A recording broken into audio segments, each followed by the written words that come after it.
Iyi ni radiyo BBC Gahuzamiryango. Ivugira i Londres kuri metero 19, 25, 31 na 41 ku mirongo ya FM mu karere k'ibiyaga binini no kuri internet kuri bbcgahuza.com.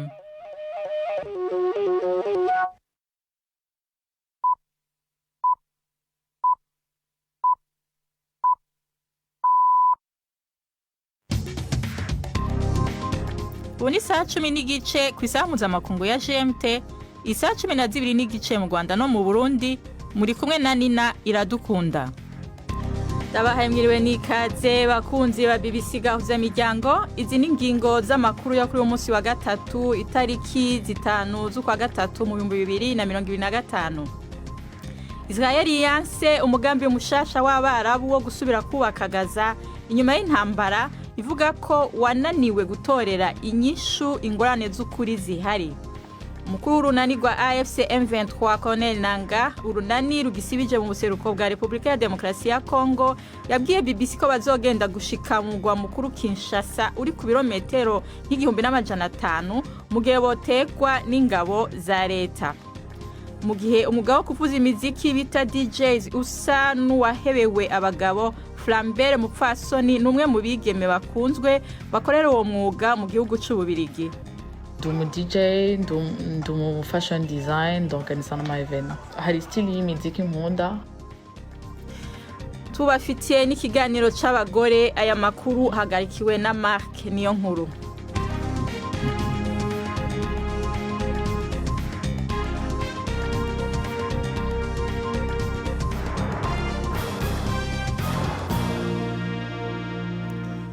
Idoni David byose ni mukanya Prudence Ngiyumva aje kutushikiriza ayavugwa ku isi.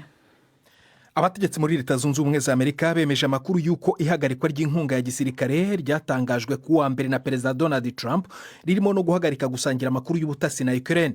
Umuyobozi w'urwego rw'ubutasi CIA John Ratcliffe yabwiye televiziyo muri Leta Zunze Ubumwe za Amerika ko byatewe no gushidikanya kwa Trump kuri Volodymyr Zelensky mu gukomeza ku mugambi w'amahoro uyobowe na Leta Zunze Ubumwe za Amerika. Ni nyuma y'intonganya ziheruka kubera muri White House. Kuva icyo gihe ariko perezida wa Ukraine yateye intambwe zo kugerageza kuzahura uwo mubano, kandi Bwana Ratcliffe yavuze ko icyo cyemezo cyo guhagarika ubufasha ari icy'agateganyo. Ukraine ikoresha amakuru y'ubutasi bwa Amerika mu kuyifasha kwirinda mu rwego rwa gisirikare ndetse no kwibasira ibikorwa by'Uburusiya. Aho muri Leta Zunze Ubumwe za Amerika kandi urukiko rw'ikirenga rwanze ubusabe bw'ubutegetsi bwa Perezida Trump wasabaga guhagarika ubwishyu bw'imiryango itera inkunga mu mahanga ku kazi yamaze gukorera guverinoma. Urukiko rwashimangiye icyemezo cy'urwo ku rwego rw'ibanze rwategetse ko ubwishyu bugera kuri miliyari 2 z'amadolari buhabwa abagize amasezerano n'ibigo by'inkunga muri Minisiteri y'Ububanyi n'Amahanga. Perezida Trump yari yategetse ihagarikwa ry'inkunga yose igenerwa amahanga ku munsi wa mbere afata ubutegetsi muri manda ye ya kabiri. Imiryango itera inkunga ivuga ko ayo mabwiriza yanateye guhagarika ibikorwa by'ikigo cya USAID ku isi yashyize mu kaga imirimo itabara ubuzima bw'abantu. Amakuru ava muri Sudani aravuga ko abantu bagera kuri 70 barimo abagore n'abana biciwe mu gitero cyagabwe ku nkambi y'abantu bakuwe mu byabo. Umutegetsi yabwiye BBC ko inyeshyamba zo mu mutwe wa Rapid Support Forces zateye isoko ryari ryuzuye abantu mu nkambi ya Abu Shuk yari hafi ya El Fasher mu ntara ya Darfur ejo hashize kuwa kabiri nimugoroba. Inkuru ya Richard Kago uri Nairobi murigizwaho na Prime Ndikumagenge. Ico gitero ku isoko nkuru ya Abu Shuk cabaye mu gihe hari uruja n'uruza rwinshi cyane. Ni mu gihe c'amafungo ya Ramazani, abantu bari hanze gusuma kugira baje gutegura ifutari. Umutegetsi wo mu gisata c'amagara y'abantu yagendeye ibitaro bigisigaye bikora muri El Fasher yabwiye BBC yuko ibintu byari bibi cyane. Yavuze ko hari abantu bakomeretse kuva ku bababaye buke buke gushika ku bari basinzikaye bakomerekejwe n'ibisasu vya muzinga. Iyo kambi irimwo abantu barenga 500 bateshejwe izabo, kandi ikaba yatangajwe ko iri mu turere tugeramiwe n'inzara. Muri Sudani abantu barenga 12 barahunze kuva intambara yadutse haraheze hafi imyaka 2. Perezida wa Sudani y'Amajyepfo we Salva Kiir avuga ko igihugu kitazasubira mu ntambara kabone nubwo afitanye umubano udakomeye na Vice Perezida we Riek Machar. inzego z'umutekano zataye muri yombi umuminisitiri n'abasirikare bo ku rwego rwo hejuru babonwa nk'abambari ba Bwana Machar. Inzu ye kandi yakikijwe n'abasirikare. Nta mpamvu yatanzwe ku ifungwa ry'aba bantu kandi nta nubwo Perezida Kiir yigeze asobanura uri gutera inkeke z'amasezerano y'amahoro yagezweho mu mwaka wa 2015. Ariko umutwe witwaje intwaro wigeze kurwanira ku ruhande rwa Machar wafashe ubugenzuzi bw'umujyi uri mu majyaruguru y'igihugu nyuma yo guhangana n'ingabo za guverinoma. Komiseri ushinzwe urwego rw'inganda mu muryango w'ubumwe bw'ibihugu by'Uburayi yatanze impuruza ko inganda z'imodoka mu Burayi zugarijwe n'icyo yise ingorane rwishi. Stéphane Séjourné yabivuze aganira n'ibiro ntaramakuru byo mu Bufaransa AFP mbere yo gutangiza umugambi ugamije kurinda uru rwego rw'imodoka. Inkuru ya Dani Abahad muri biva mu ijwi rya Ferenga Kwaye. Icyicaro gikuru cy'igisata cy'inganda zikora amamodoka ku mugabane w'Uburayi kiri guhura n'ibibazo by'ingutu. Ku modoka zikoresha amashanyarazi hari ipiganwa rikomeye riri kuva mu Bushinwa, ariko hari n'iriri kuva muri Amerika. Abanyenganda bo mu Burayi bahanganye n'ikibazo cy'ibiciro bihanitse byo kuvugurura inganda hamwe n'imishahara ihanitse. Hakaza rero n'ikindi kibazo gihanitse cy'intambara y'imisoro kiri kuvuza ubuhuha hagati y'Ubushinwa na Amerika. Umukomiseri wo mu muryango w'ubumwe bw'Uburayi Séjourné yavuze yuko ari ibihe bikomeye. Yasabye ko habaho ingamba zo kwikingira zirimo itegeko rivuga ko imodoka zikoresha amashanyarazi zizajya zigurishwa mu muryango w'ubumwe bw'Uburayi, ngo bimwe mu byazikoze bigomba kuba byaravuye ku mugabane w'Uburayi. Uburayi kandi bufite umugambi wo gutegeka amasosiyete yaho kuzajya akoresha imodoka zikoresha amashanyarazi. Ari amakuru ya BBC.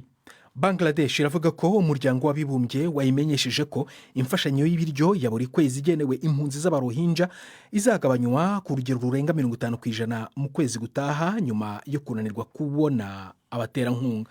Mohamed Mizanur Rahman, umuyobozi mukuru ukuriye inkambi z'impunzi, yavuze ko amarasiyo y'ibiryo agenewe buri muntu azava ku madolari 12 akajya ku madolari 6. Bizashyirwa mu bikorwa kuva kandi ku itariki ya mbere z'ukwezi kwa kane gutaha. Bangladesh icumbikiye impunzi z'abarohinja bagera kuri miliyoni bo mu muryango w'abanyamuke b'abayisilamu utotezwa. Iyi miryango ikaba yarahunze ibikorwa by'ubwicanyi bimaze imyaka muri Myanmar. Nina, urakoze Prudence Ngiyumva kuri aya makuru yaje kudushikiriza.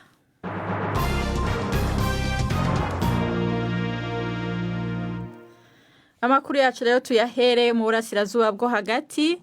Israel yanse umugambi mushasha w'Abarabu wo gusubira kubaka Gaza inyuma y'intambara, ivuga ko wananiwe gutorera inyishu ingorane z'ukuri zihari. Mu nama yihutirwa yabereye i Cairo ejo, hemejwe iciyumviro cyo kugumiza abanyagihugu imiliyoni 2 muri ako karere. Ni inkuru ya Yolande Nere mwumva mu ijwi rya Ferenga Kwaya. Abayobozi b'Abarabu bari gushaka inkunga y'umuryango mpuzamahanga ku cyerekezo bafitiye Gaza. Icyo cyerekezo cyabo kigamije guhangana n'umugambi wa Perezida Trump wo gukura abaturage Gaza maze bakahagera ahantu h'ubukerarugendo. Barifuza yuko ako gace kasinzikaye kazongera kubakwa mbere y'umwaka wa 2030 ku giciro cy'amafaranga yo mu Bwongereza amapaundi agera kuri miliyaridi 40. Muri uwo mugambi ngo Hamasi yaha ubutegetsi akanama k'inzobere kigenga maze nyuma bukazahabwa ubuyobozi bw'abanyepalestine buvuguruye. Umuvugizi w'ubushikiranganji bw'imibano n'amahanga bwa Isiraheli yavuze yuko ibyo bitekerezo byavuye mu migambi yataye igihe. Iyo yari inkuru ya Yolande Nere mwako mwumva mu ijwi rya Ferenga Kwaya. Ubu naho tuje mu karere k'ibiyaga binini. Umukuru w'urunani rwa AFC M23 Corneille Nangaa, urunani rugisibije mu buseruko bwa Repubulika ya Demokarasi ya Kongo, yabwiye BBC ko bazogenda gushika mu mugwa mukuru Kinshasa uri ku birometero nk'igihumbi n'amajana 5 mu gihe botekwa n'ingabo za leta. Nangaa arongoye urunani rurimwo umugwi wa M23 avuga ko we n'umugwi wiwe ari abatabazi bagwana bivuna leta ya Kinshasa. Nk'uko leta zunze ubumwe za Amerika n'ishiramwe mpuzamakungu ONU bibivuga, M23 ishigikiwe n'igihugu kibanye cy'u Rwanda, umwe umugwi ubu ugenzura Goma na Bukavu, ibisagara bibiri bikomeye bikungahaye ku mabuye y'agaciro mu gace ko mu buseruko. U Rwanda rurahakana ko rushigikiye M23. ONU ivuga ko abantu baba hafi 3,000 bapfuye mu ntambara yo gufata igisagara ca Goma mu mpera z'ukwezi kwa mbere. Mugenzi wacu Orla Guerin yaravuganye na Bwana Nanga Igoma yatanguye amubaza ku bijanye n'ibitigiri by'abapfuye vyatanzwe na ONU. Abo bantu 3,000 ntabona bonye. Urazi Goma ni igisagara gitoya. Ndazi ko habaye intambara muri Goma, ariko biratangaje kumva mu gisagara nka Goma ngo harishwa abantu 3,000. Sinzi. Ariko nta miryango mbona igandaye. Ariko hari imiryango yagiye gutora ibiziga by'abayo mu buruhukiro. Kandi uravye ngene abanyagihugu batwakiriye ni gitangaza. Byumvikane neza. Ushaka kuvuga yuko abo bantu 3,000 batishwe? Oya, uko nukubesha. Mufise imigambi yo kuguma mwigigwa imbere mukigarurira n'utundi turere? Ivyo biva kuri Kinshasa. Igihe cyose bazodutera tuzokwivuna. Muvuga rero yuko muzokwivuna ari uko mutewe gusa? Turivuna tukongera tukigiza inyuma igishobora kutugeramira. Ariko mwaravuze kandi yuko muzokomeza gushika Kinshasa? Niba ikitugeramiye kiri Kinshasa tuzojayo. Mufitanye imigenderanire yihe n'u Rwanda? Abahinga ba ONU bavuga yuko rwarungitse abasirikari 4,000 ko gwigisha rugaha ibigwanisho M23 ko ari go rufashe ibintu mu mino. Nta na kimwe nzi ku Rwanda. Niba bavuga yuko hari abarwanyi barwo 4,000 sinzi ndabona. Ariko dufise ikibazo nka Kongo. Jewe ndi umunyekongo. Nemeza ko ikibazo kitazotorerwa umuti n'ibindi bihugu, ahubwo n'abanyekongo ubwabo. Ushaka kuvuga yuko atangabo z'u Rwanda ziri muri Kongo kandi ko atana hamwe muhuriye n'u Rwanda? Kuvuga ko atana hamwe duhuriye n'u Rwanda noba ndiko ndabesha. Urabona urubibe? Ntushobora kuba Igoma ata Rwanda. Kandi u Rwanda ntirushobora kubaho atagoma. Rero nta mfashanyo y'u Rwanda muronka? Jewe nta mfashanyo ya gisirikare mbona. Nubwo hari ivyemeza vy'amasanamu y'ingabo z'u Rwanda ngaha muri Kongo, uvuga yuko atabahari kandi yuko mutari kumwe ku rugamba. Bashobora kuba bafise ivyemeza vyabo. Jewe ivyo vyemeza ntavyo mfise. Dufise imvo zacu zigituma turwana. Kandi ntimufashwa n'u Rwanda? Jewe ivy'u Rwanda ntavyo nzi. Sindi umunyarwanda. Hari umugambi wo gufatanya ubuseruko bwa Kongo n'u Rwanda? Haba namba. Tuguma turi abanyekongo kandi Kongo izoguma ari igihugu kimwe. Gucamwe ibice ntibiri muri gahunda yacu na gato. Amashirahamwe haranira uburenganzira bwa zina muntu muri iyi myaka yaragirije amabi atandukanye arimo kurasa ibisasu biremereye, gusambanya ku nguvu ikivunga, kwica abasivile, avuga yuko yakozwe n'abagwanyi ba M23 kandi barayatohoje.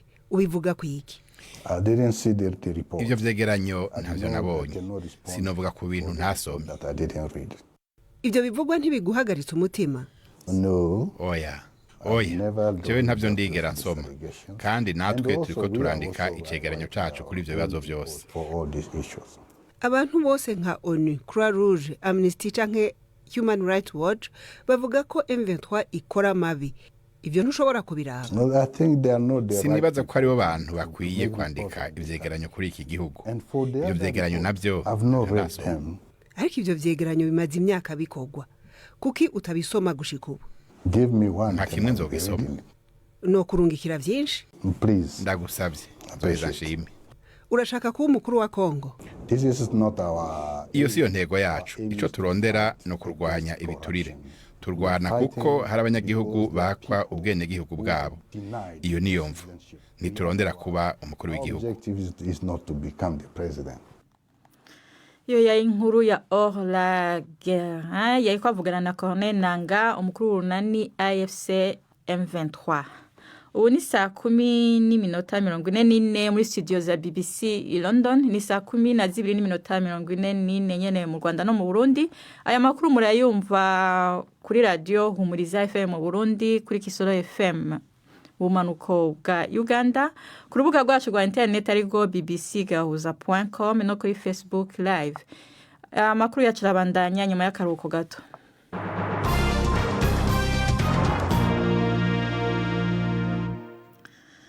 tugaruke ku mugabane w'iburaya tubaganiriza ku vy'umuziki. Mu gihe umwuga wo kuvuza imiziki bita DJs usa n'uwahebewe abagabo, Flambert Mupfasoni n'umwe mu bigeme bakunzwe bakorera uwo mwuga mu gihugu c'Ububirigi. Flambert ari mu bakurikiranwa cyane ku mbuga hwaniro, akaba afise n'umugambi wo gushinga ishuri ryigisha abakobwa bakiri bato umwuga wo kuvanga imiziki mu Burundi no mu Rwanda. Mugenzi wacu Alain Majesté Barenga ari mu Bubirigi yamusanze havugiriza imiziki, adutegurira inkuru ikurikira.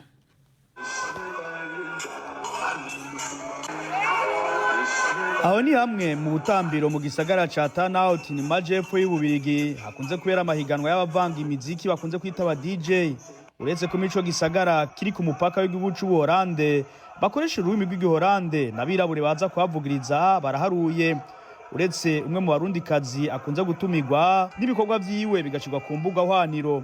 Nipfuciye kumenya uwo ari we maze ndamusanga ndamubaza umwidondoro wiwe. Nitwa Mupfasoni Flambert, mfise imyaka 24, ndi umurundikazi mba muri Belgique, ndi umu DJ, ndi umu fashion design, ndorganiza n'ama events. Hari style y'imiziki nkunda, hariho amapiano, hariho na tropical imiziki nyene irimwo dancehall, chata, bouillon, soca, kompa. None ni igiki catumye yijukira uwo mwuga? Alors ikintu kinjohera mu DJ nico kinamotiva, ni gutanga umunezero, kubona abantu nyene baryohewe no kumva nyene yuko hari umuntu yaramerewe nabi cyangwa yarafise stress yavuyeko, donc kumva nico kintu kinjohera cyane. Ariko ngo kubona ari umwirabure w'umukobwa ngo ntivyamworoheye gukora umwuga wo kuvanga imiziki buraya. Biragoye cyane, biragoye non seulement ko haba harimo na racisme ngaha surtout muri mu Birigi, harimo na minorité yuko nyene uri umukobwa yuko udashobora kwidefenda, ndi fier yuko ico ndi umukobwa w'umwirabure kazi, sinibaza yuko ari obstacle kuri jewe kubona ndi umwirabure kazi, ariko kera il y a 2-3 ans byari bigoye cyane. Nico gituma tama exemple tufise nta bakuru bacu abantu bakoze ibintu nk'ivyo turiko turakora dushobora kwinspira ko ihari kora ntivyashkunda karema. Flambert Mupfasoni atera kama abandi bakobwa kurinda kuko atamwuga wahebewe abagabo. Nayo mu kazi kiwe kuva umwaka utangura mu 2025 amaze gutumirwa kuvuza mu biteramo birenga 7 mu bihugu bitanu bya Buraya. Akaba yatubwiye ko ategekanya gushinga ishuri ryigisha kuvanga imiziki abana b'abakobwa bakiri bato mu bihugu by'u Rwanda n'u Burundi imbere y'uko uno mwaka urangira.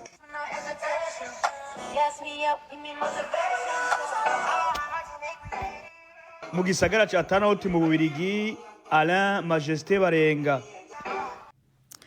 Urakoze Alain Majesté Barenga. Ubu n'umwanya w'ikiganiro c'inkino mushikirizwa na Yves Bucyana. Imikino kuri BBC gahuza miryango. Mwiriho neza mwese abateze amatwi BBC ay'imikino nyahere mu Rwanda mu mupira w'amaguru. Ikipe y'igihugu Amavubi ifite umutoza mushya, uwo ni Adel Amrouche, umunya-Algeria ufite ubwenegihugu bw'Ububirigi. No mutoza ufite ubunararibonye mu mupira w'amaguru, yatoje ikipe intamba mu rugamba y'u Burundi kuva 2007 kugera 2012. Yanatoje ikipe y'igihugu ya Kenya Harambee Stars ndetse n'iya Tanzania Taifa Stars. Adel Amrouche agiye gutoza u Rwanda mu gihe habura iminsi mike ngo Amavubi akine imikino yo gushaka itike y'igikombe cy'isi, umukino u Rwanda ruzakina na Nigeria tariki 17 z'uku kwezi ndetse na Lesotho tariki 24. Imikino yose ikazabera i Kigali.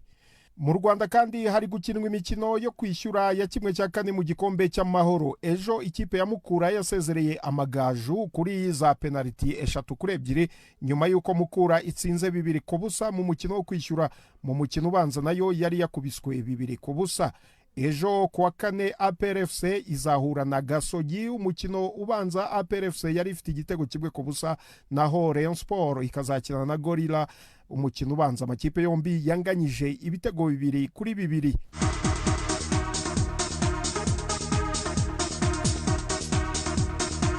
Ku ku mugabane w'uburayi ikivugwa cyane n'imikino yo guhatanira igikombe cya Champions League. Muri iri joro umukino ukomeye urahuza ikipe ya Paris Saint-Germain na Liverpool. Umutoza wa Liverpool Arne Slot avuga ko ikipe ye idashobora kwitwa ikipe nziza mu burayi kugeza itwaye igikombe cya Champions League. Mbere y'uwo mukino umutoza mukuru wa Paris Saint-Germain Luis Enrique yari yakeje Liverpool. Yavuze ko ikipe ya Liverpool ari ikipe ishamaje. Liverpool yarangije imikino y'amajonjora y'iki gikombe iyoboye urutonde kandi ishoboye gutsinda imikino yose. Undi mukino uza kuba ari ishiraniro urahuza amakipe amwe yo mu Budage Bayern Munich na Bayer Leverkusen. Ni ku nshuro ya mbere aya makipe agiye guhura mu marushanwa akomeye yo mu Burayi. Gusa Bayern Munich yigeze guhura na mukeba wayo wo mu Budage Borussia Dortmund muri Champions League ku mukino wa nyuma wa 2012 2013. Bayern Munich itsinda 2-1. Kuva umutoza Xabi Alonso yatangira gutoza ikipe ya Bayer Leverkusen ntabwo yari yatsindwa mu mikino 6 yakiniye na Bayern Munich mu marushanwa yose. Indi mikino Barcelona irajya kwa Benfica mu gihe Inter Milan ihura na Feyenoord Rotterdam yo mu Buholandi. Mu mikino yarayibaye ikipe ya Arsenal yabaye ya mbere mu mateka ya Champions League yatsindiye ibitego 7 hanze ubwo yanyagiraga PSV Eindhoven ibitego 7-1 mu mukino ubanza wa kimwe cya 16. Ayo niyo y'imikino nabahitiyemo uyu munsi gendi Yves Bucyana. BBC gahuza miryango muri Afrika no kwisi yose.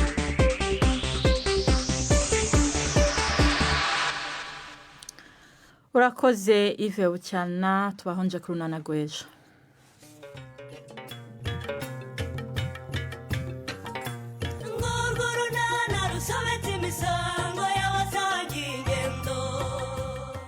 Mu kiganiro runana cyo kuri wa kane twabateguriye gusa nyine yabanje gusa n'uwizigiza ambwira ngo sinkivune ngo si ngombwa cyane ko nawe azi guteka ariko nyine birangira biriye da. Hanyuma se amaze kubirya aranshimira ngo nzi guteka neza ngo ndi umuhanga ngo kandi nzi no kwita ku bantu. Ato byose birahagije. Hanyuma se nyuma y'ibyo bigambo byose nyine no kurya no kunywa hakurikiyeho iki ko ari cyo nshaka kumenya. Ni 12:45 kuri BBC.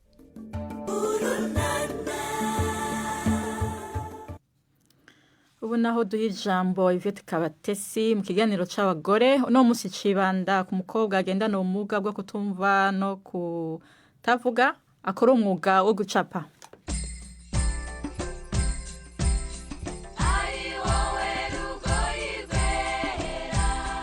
Mwiriweho neza. Yvonne Nkera ni umukobwa ukora ubugeni bwo gushushanya ufite ubumuga bwo kutumva no kutavuga. Nyuma y'imyaka itari mike atangiye uyu myuga, ubu Yvonne ariho aramurika ibikorwa bye mu buryo bw'umwihariko ku nshuro ya mbere. Naramusuye ahariho akorera iryo murika. Cyakora kuko atabasha kuvuga yaranyibwiye gusa mu ijwi rye uko ashoboye. Ariko ibitekerezo bye turaza gukomeza tubyumva mu ijwi rya Krista Uwase, umunyabugeni nawe ushushanya, ari nawe wafashije Yvonne muri iki gikorwa bari bamaze amezi 4 bategura. Ego. Yitwa Yvonne Nkera. Akora ubugeni niko kazi ke. Arashushanya. Uraho Uwase. Muraho neza. Rero ni wowe dusanze ufasha Yvonne ibihangano bye. Ndabona ibishushanyo byinshi, ibi byose rero yabikoze. Yego niwe yabikoze, ni ibihangano 16. Ndabona ibintu bitandukanye. Yibanda navuga ngo gushushanya ubuhe buhanga akoresha. Akoresha amarange mu kugaragaza ibitekerezo bye n'ubutumwa ashaka kugeza ku bantu. Akaba ari amarange twita acrylic. Yarasanzwe abizi cyangwa ni ibintu bisha kuri we? Yarasanzwe abizi ariko akeneye ubufasha, akeneye inzira, akeneye umuntu umwereka neza ibyo abantu bakunda, ibigurishwa, mbese ibihangano binoze bikoze neza. Kandi nawe ubwe yatwisabiye ubufasha. Ni uko igihe kiragera nyine turamufasha. Ibi bihangano rero 16 n'ubwa mbere yakoze imurika n'irya mbere. Yigeze kumurika n'abandi bakobwa ariko iri ni imurika rye rya mbere kandi nawe urabibona ko yishimye. urishimye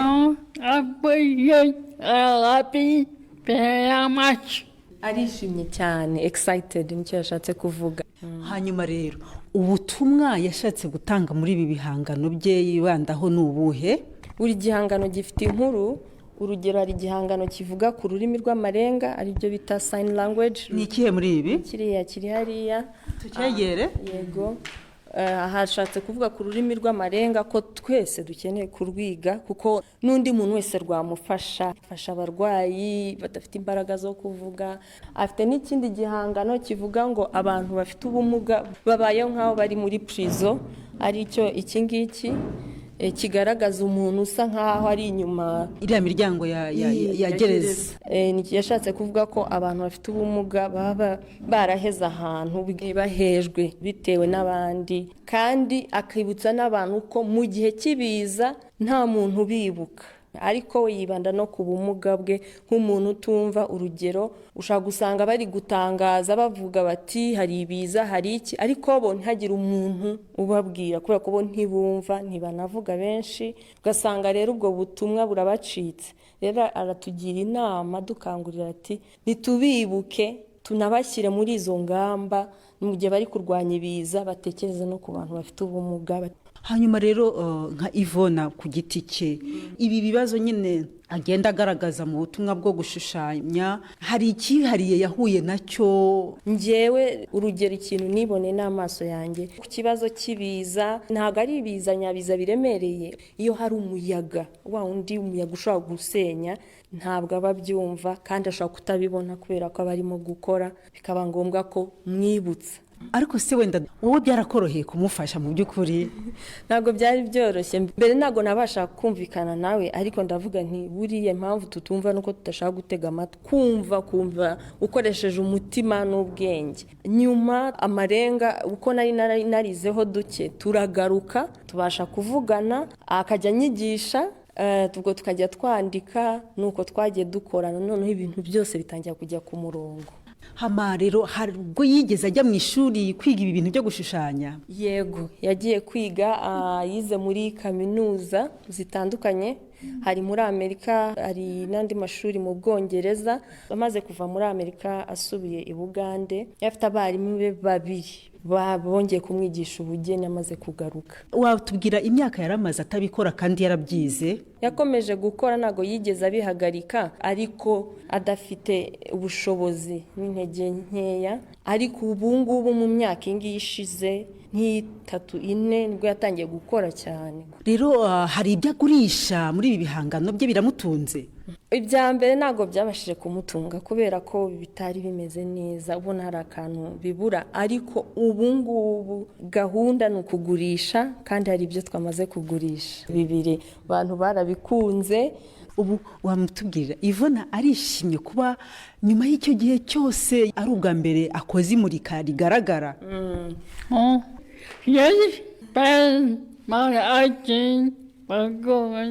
bwa mbere amuritse ibihangano bye, kandi arishimye cyane, kandi yifuza ko n'abandi bantu bakwishima, kandi n'abantu benshi baritabiriye baza kureba imurika rye.